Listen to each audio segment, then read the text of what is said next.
দাদা আমরা দুই ভাই রাম আর কানাই, তাই না দাদা? সত্যি আমরা আর বিলম্ব করবো না দাদা। আর আজ আমরা স্কুলে যাবো না দাদা, আমরা এই মুহূর্তে ছুটে যাবো উজানির মাঠে। আজ আমরা হাডুডু খেলতে যাবো দাদা। কি খেলবি? হাডুডু। হাডুডু খেলা খেলবি? হ্যাঁ। আরে আমি তো মনে করেছি আজকে খেলাটা চেঞ্জ করে দেবো। না না দাদা, এবার কি খেলা তুমি খেলবে? আরে যে ছোটবেলায় খেলা খেলছিলাম কানামাছি ভোবো। ও কানামাছি ভোবো খেলবে? হ্যাঁ ভাই। বেশ দাদা, আমরা এই মুহূর্তে ছুটে যাবো মাতার কাছে। মাতার কাছ থেকে হাসি মুখে বিদায় নিয়ে আজ আমরা ছুটে যাবো উজানির মাঠে। এসো দাদা, চলো।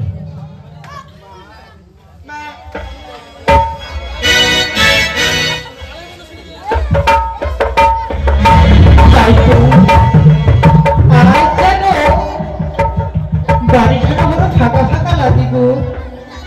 একমাত্র কন্যা যে আমার বেহুলা, তাকে যে আজ বিবাহ দিয়ে চলে যেতে হয়েছে শ্বশুরালয়ে। তাই তো আমার যে হয়েছে সেই গৃহে দুইটি ছেলে, রাম আর কানহাই, বড় দুষ্টু ছেলে গো।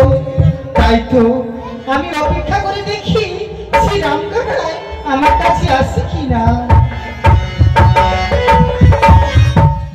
মা গো, তোমার চরণে মা শতকোটি প্রণাম। কত চরণে প্রণাম মা। আশীর্বাদ করি বাবা, তোরা চির সুখী হো। না বলে বাবা, আজও মা আমরা মনে করেছি পাঠশালায় যাবো না। যাবে না? না মা। কেন বাবা? পাঠশালায় তো সব শিশুরাই যায়। পাঠশালায় গেলে উচ্চ শিক্ষিত হয়ে তুই ভালো কাজে রাখতে পারবি বাবা। না, আজ তো রবিবার, আমরা সেই ফুটবল খেলা খেলবো মা। সে তুই ফুটবল খেলায় যাবি? বেশ বাবা, তোদের কি আমি বাধা দেব না। তোরা অবশ্যই ফুটবল খেলায় যাবি, কিন্তু দেখিস বাবা বেশি দূরে যাস না, যেন আমি ডাক দিলে তোরা যেন ছুটে আসি। বেশ মা, আজ আমরা দুই দাদা ভাই মিলে উজানির মাঠে ফুটবল খেলতে যাবো মা। সুন্দর ভাবে আজ আমাদেরকে দুজনকে সাজিয়ে দাও মা। তুমি সাজিয়ে দিলে আমরা উজানিতে আজ বল খেলতে যাবো মা। রাম কানহাই, বলো মা। এই তো বাবা তোদের দুজনকে আমি সাজিয়ে দিয়েছি, তোরা অতি শীঘ্রই যা, আমি সে বিশ্রাম করব। ও মা, এই ভাই দুটা এমন ভাবে তুমি সাজিয়ে দেবে মা, আমরা ফুটবল খেলা যাবো। সাজাইয়া পূজাইয়া দাও মোরে জননী মাতা, সাজাইয়া পূজাইয়া দাও মোরে।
প্রতি মাসে সবাই মিলে যাব বলতে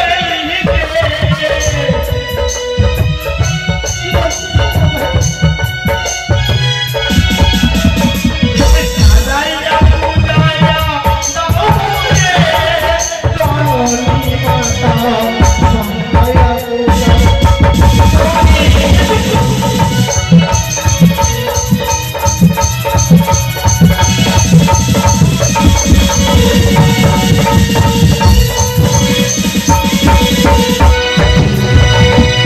রাম যাবে শ্যাম যাবে আর যাবে ঘনছে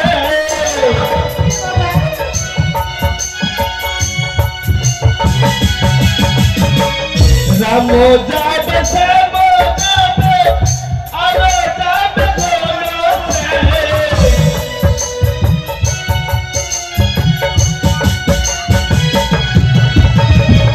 প্রতিবাসী জননী মা সাজায়ে গোজায়ে দাম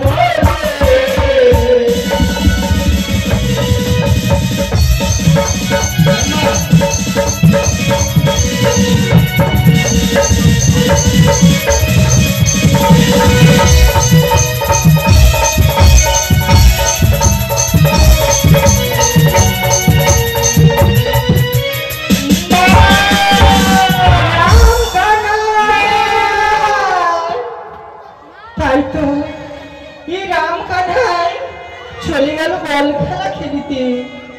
আমি এই রাজপ্রাসাদে একা একা বসে থাকতে ভালো লাগে না।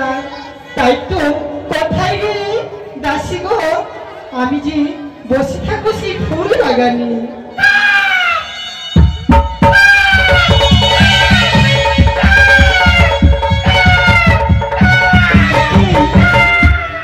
আজ যেন প্রভাত কালী কানা যেন মস্ত করে খা খা করে। সে কি এই যে ভালো বিষয় নয়, এই কাগার সে আমি যে কণ্ঠস্বর বুঝতে পারি না। তাই কি বলি জানো, হইও কি কাগারে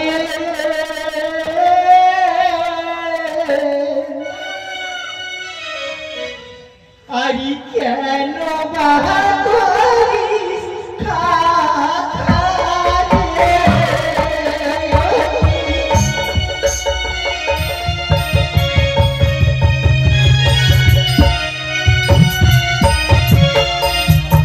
কি কাগারে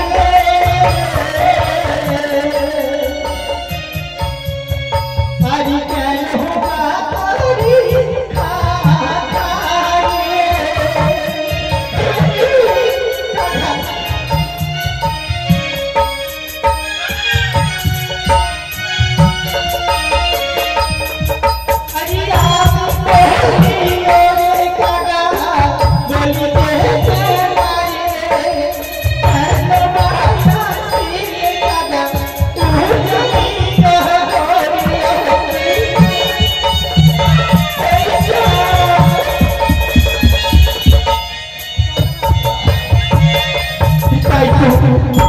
সেই কাগাকে আমি পরীক্ষা করবো, সেই বিষয়ের জন্য এসেছি এই অজানি নগরী।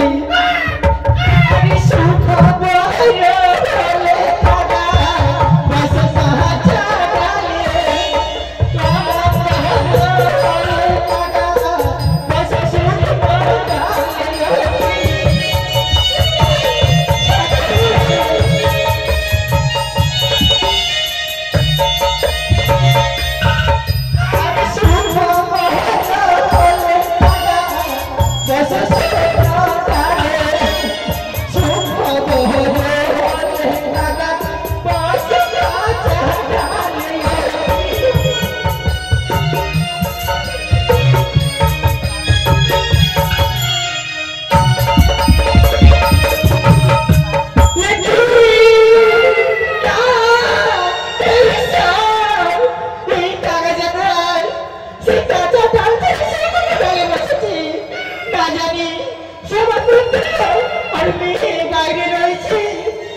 পুত্র রয়েছে, সে বাণিজ্যতে আর কন্যার বিবাহে পাঠিয়েছি কি সেই কাগজের কি যেন ফেলে গেছি আমার চরণতলে।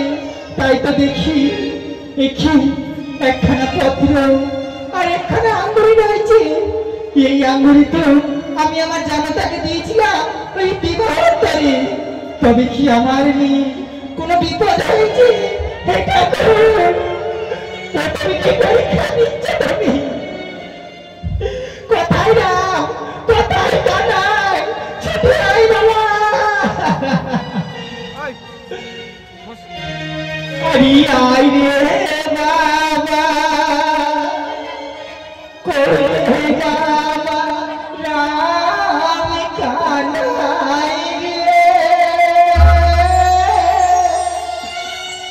এসে শিগগিরি করে যেতে হবে।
ফুটবল খেলার মাঠে বিপুল দাস চলে গেছিস ভাই।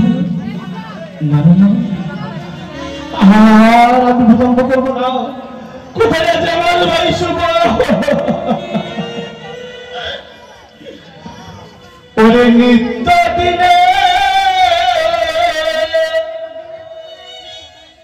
খেলা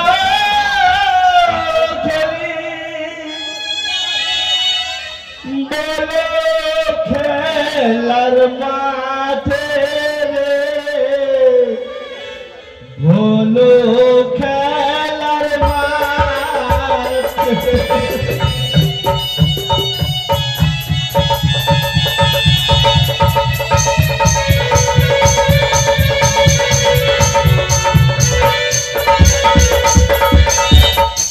নিত্য দিনে খেলা খেলি বলো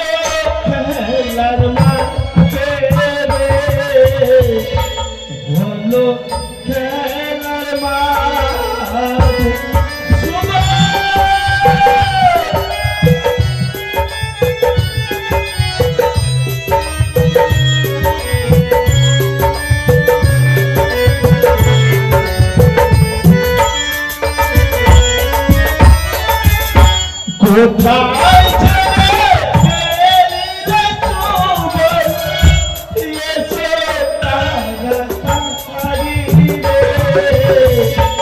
এসো তাড়াতাড়ি।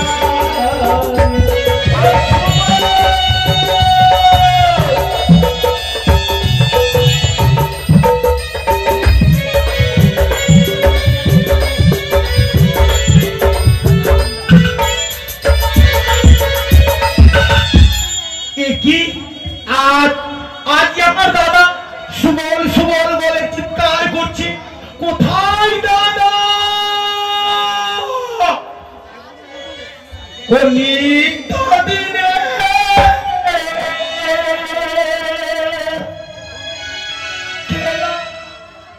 খেলি জানি তোমাকে গো, জানি রোমাতে।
কি বলছো দাদা?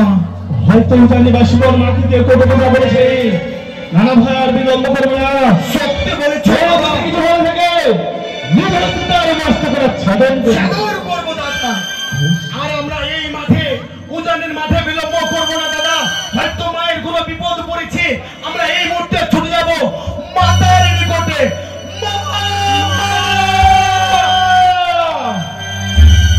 কোথায় না কোথায় শুনো ছুটিয়ার ছুটিয়ার ভাজ্য বড় আনন্দ হয়ে গেছে চন্দ্র কালারে ছুটিয়ারে একই মা ওগো মা বাবা চরণে প্রণাম মা। শ্যাম বলো তোরা এসেছিস বাবা এসেছিস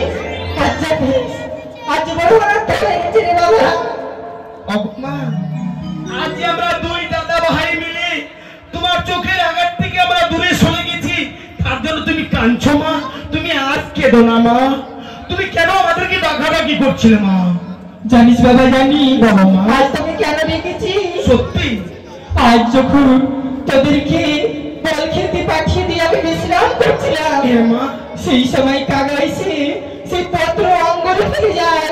সেই অঙ্গনে ফেলে চিনতে পারি আমি যে আমি বিবাহ করে জামাটা রং করে দিয়েছিলাম, আর একটা পত্র দিয়েছি। বাবা দেখ না, বাবা দেখ না, সে পত্রখানে কি লেখা রয়েছে।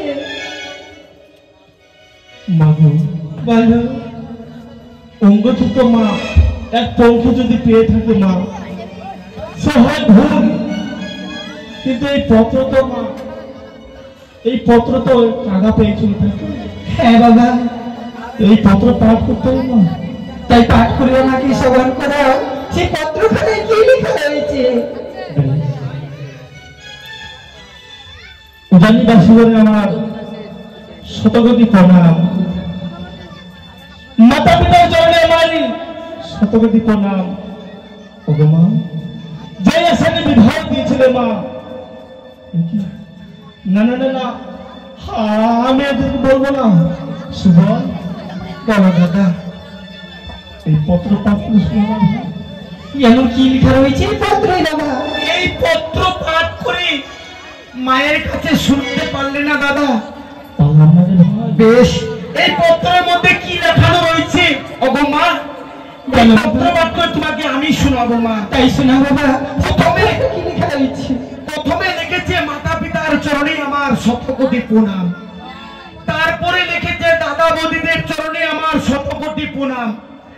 আর কি লিখেছে জানো মা? আর কি লিখেছে বাবা? ওগো মাতা পিতা, আমাকে যে আশা নিয়ে উজানিতে বিয়ে দিয়েছিলে, হ্যাঁ। সে সর্প আঘাতে প্রাণপতি মৃত্যু হয়েছে ভাসিয়ে গঙ্গার জলে।